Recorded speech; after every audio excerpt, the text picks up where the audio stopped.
টান দিয়ে বলবো তখন টান মারবে, সেই রকম হয়ে গেছে। আর মানুষ সেইটা শুনে শুনে এমন হয়ে গেছে যে ওই পাগড়ি ফেলে না দিলে আর বায়াত হবে না। আমি এদিনই এক জায়গায় অনুষ্ঠানে গিয়েছি, তো তরিকা সম্পর্কে অপূর্ব আলোচনা হয়েছে। আগে পরে কিছু মানুষ বায়াত গ্রহণ করেছে, কিন্তু যখন আমি আলোচনার পরে নেমে আসছি, সিঁড়ি দিয়ে দুতলা থেকে নেমে আসছি, তখন কয়েকজন মানুষ সে কথা আমার কানে আয়, তারা বলল যে হুজুর তো বললো বায়াতের কথা, তাকে পাগড়ি দিল তো। মানে এই যে পাগড়ি ফেলে দেওয়া একটা প্রচলন রয়েছে, যে আসে পাগড়ি ফেলে দেবে আর ওইভাবে ওই পাগড়ি ধরে এ করে, মানে কার কাছে যে বায়াত হয় সেটা বলতে পারবে না। এখন বায়াত সম্পর্কে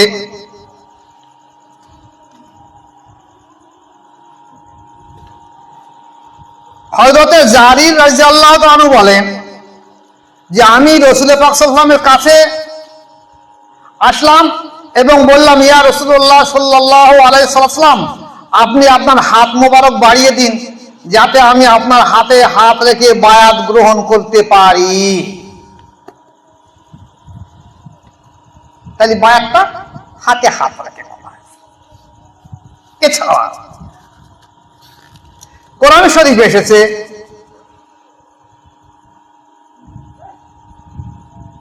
বিসমিল্লাহির রহমানির রহিম, ইন্নাল্লাযীনা ইউবাইয়ুনাকা ইন্নামা ইউবাইয়ুনাল্লাহ ইয়াদুল্লাহি ফাওকা আইদিহিম।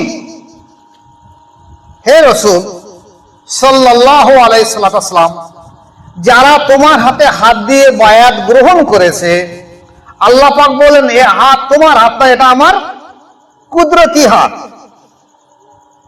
তাহলে হাতে হাত রেখে বায়াত হওয়ার কথা কোরআনও সাক্ষী দিচ্ছে, হাদিসও সাক্ষী দিচ্ছে। এখন প্রশ্ন আসবে যে তাহলে পাগড়ি দিয়ে কি বায়াত হওয়া যাবে না? হ্যাঁ, পাগড়ি দিয়ে বায়াত হওয়া যাবে যখন দেখা যাবে লোক সংখ্যা খুব বেশি, কিংবা মেয়েদের তো হাতে হাত রেখে বায়াত করা যায় না। কারণ আমরা কারা কি করে আমি জানিনি, আমরা করি কি, পর্দার বাইরে মেয়েরা থাকে, একদিকে আমরা থাকি, পাগড়ি দিয়ে বায়াত করিয়ে দিই। কারণ যেহেতু মেয়েরা হাতে হাত দেওয়া অবৈধ, হারাম হবে।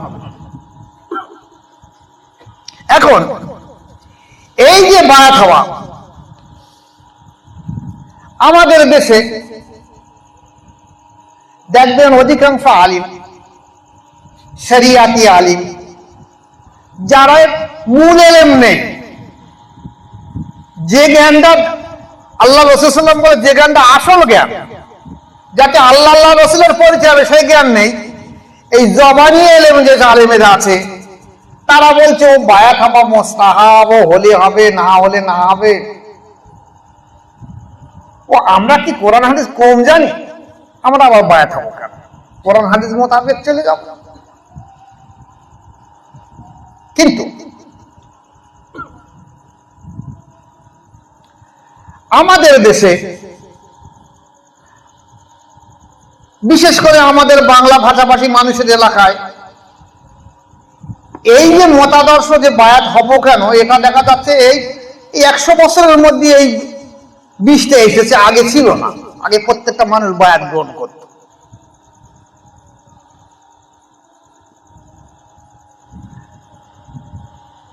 বড় পীর আব্দুল কাদের জিলানী রহমাতুল্লাহ আলাইহি, যিনি প্রথম হাজারের মুজাদ্দিদ,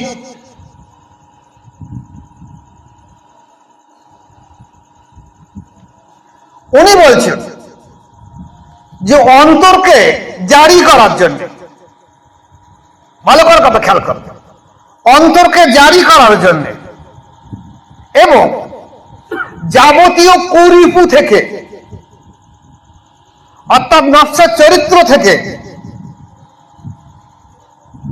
পবিত্র হওয়ার জন্য পীর তালাশ করা এবং পীরের কাছে বায়াত হওয়া ফরজে আইন।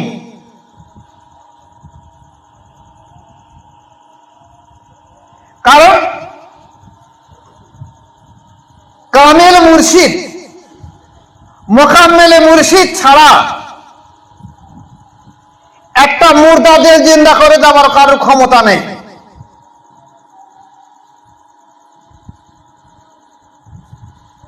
আমার কাছে একজন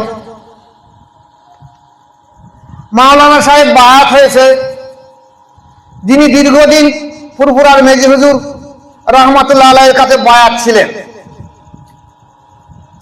উনি মেজি হুজুর রহমতুল্লাহকে জিজ্ঞাসা করছেন, আব্বা আমার তো চিস্তিয়া শেষ হয়েছে, কাদরিয়া শেষ হয়েছে, নকশবন্দিয়া শেষ হয়েছে, মোজাদ্দেদিয়া শেষ হয়ে গেছে, তা আমার তো অন্তর জিকির জারি করবো। অনেকে বলে অন্তর নাকি আল্লাহ জিকির করে, কই আমার তো তেমন দেখলাম না। তুমি বলেছেন বাবা এই জমানায় আর হবে না, এই জমানায় আর অন্তর জিকির জারি হবে না। এখন মানুষ হারাম হালাল বাদ বিচার করে খায় না, তা কি করে অন্তর জিকির জারি হবে?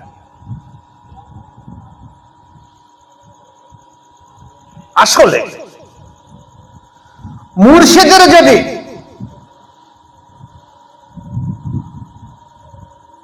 সত্যিকারের কামিলে মোকাম্মেল ওলি হয় মুর্শিদ, এবং আল্লাহ প্রদত্ত তাওয়াজ্জুহ ফায়েজ যদি তার কলবে তেমন পরিমাণ সংক্রমণ থাকে, তাহলে কোন ব্যক্তিকে বায়াতের জন্য শুধুমাত্র কলবে আঙুল দিয়ে ফয়েজ দিলে তার সঙ্গে সঙ্গে তার কলব জিন্দা করে দেওয়া যায়। তাদের বুঝতে একটু সময় লাগে, দেরি লাগে।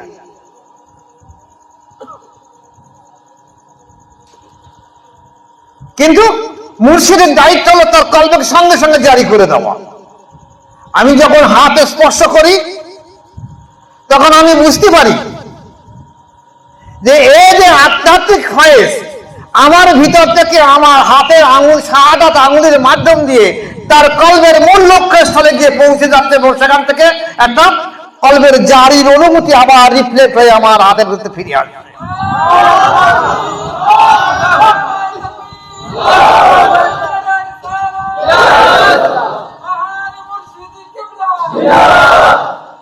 যার জন্য দেখা যাচ্ছে যে মানুষগুলো বায়াত হয়,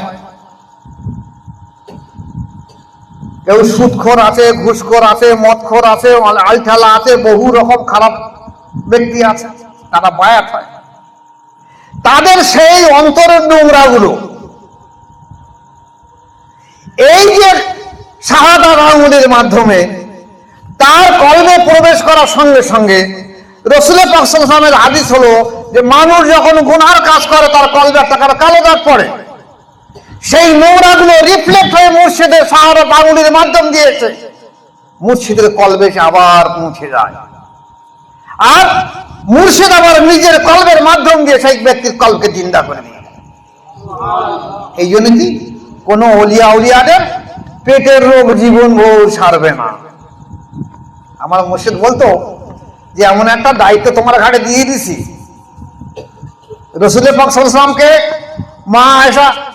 মা আয়েশা সিদ্দিকা রাদিয়াল্লাহু জনৈক সাহাবা জিজ্ঞাসা করেছিলেন যে আল্লাহ রাসূল সাল্লাল্লাহু আলাইহি ওয়াসাল্লামের কি কোনো রোগ মুসিবত আছে? মা আয়েশা সিদ্দিকা রাদিয়াল্লাহু বললেন যে দুনিয়ার যত রোগ আছে সব আল্লাহ রাসূলের ভিতরে আছে। কেন নবীদের আবার রোগ হবে কেন? অনেকে তো বললি কথা বলে ওলিয়াদের আবার রোগ হবে কেন? তারা তো ভালো, আল্লাহর কাছে দোয়া করবে সেরে যাবে। কিন্তু না, ঘটনাটা এই। তাহলে যদি মুর্শিদের ক্ষমতা থাকে সে জারি করে দিতে পারবে। যেমন দেখা গেছে আমি আমার মুর্শিদের শাহ সুফি জয়নুল আবেদিন মুজাদ্দেদি রহমাতুল্লাহ আলাইহির দুটো মুরিদ পেয়েছিলাম। আমার মুর্শিদ কেবল আমাকে বলেছিল, খোকা এই দুটো ব্যক্তিকে আমি অন্তর জিকির জারি করে দিতে পারছি না, কারণ আমার এখন শরীর অসুস্থ, দুর্বল, আমি পেরে উঠছি না। আমার পর্দা নেওয়ার পরে এরা কিন্তু তোমার কাছে বায়াত গ্রহণ করবে। আল্লাহর নবীর মজা কেমন জিনিস দেখেন, যে আমি যদিও আরো 10 জনকে খেলা বাদ দিচ্ছি কিন্তু এরা তোমার কাছে বায়াত হবে।